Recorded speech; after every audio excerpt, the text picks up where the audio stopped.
La décision de la Tanzanie d'introduire le chinois comme matière facultative dans les écoles primaires a donné un nouvel élan à l'industrie de l'édition dans tout le pays. Cette mesure devrait permettre de former une main-d'œuvre capable de s'engager plus efficacement dans le commerce bilatéral, le tourisme et les échanges culturels. À Dar es Salaam, le changement se fait déjà sentir.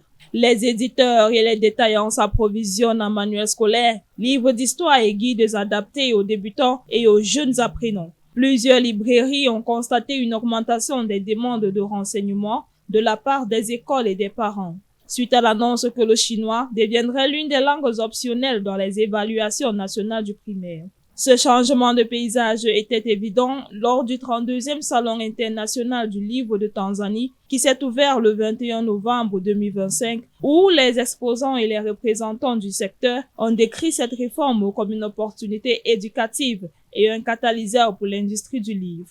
Il est très important de s'adapter rapidement, a déclaré Honest Valerian Thomas, responsable marketing chez Elite Bookshop. Debout devant des étagères remplies de livres pour enfants, Thomas a déclaré que sa chaîne se préparait à stocker du matériel d'apprentissage du chinois dans tous ses magasins. Les demandes augmentent, a-t-il déclaré à Xinhua. Thomas, qui a autrefois étudié le chinois à Baobab Secondary School, estime que les détaillants doivent agir rapidement pour répondre à la demande émergente. Pour les éditeurs, cette réforme ouvre un nouvel espace culturel et commercial.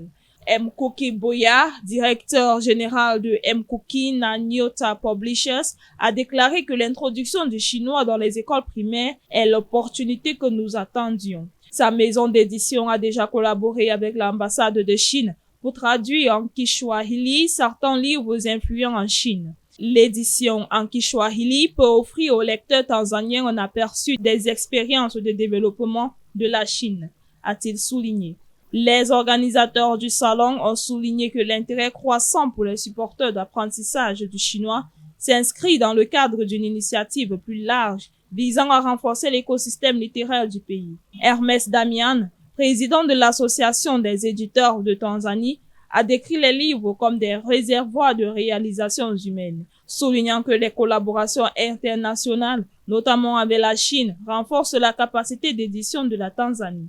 Le Conseil des services bibliothécaires de Tanzanie, la TLSB, l'un des principaux organisateurs, s'est également engagé à soutenir les bibliothèques en tant qu'espaces accessibles qui mettent à la disposition des lecteurs des ressources imprimées et numériques. Le directeur général du TLSB, Mboniru Zegia, a déclaré que l'institution travaillait avec les éditeurs et les éducateurs afin d'élargir l'accès à divers supports pédagogiques, notamment ceux qui soutiennent les nouveaux programmes linguistiques.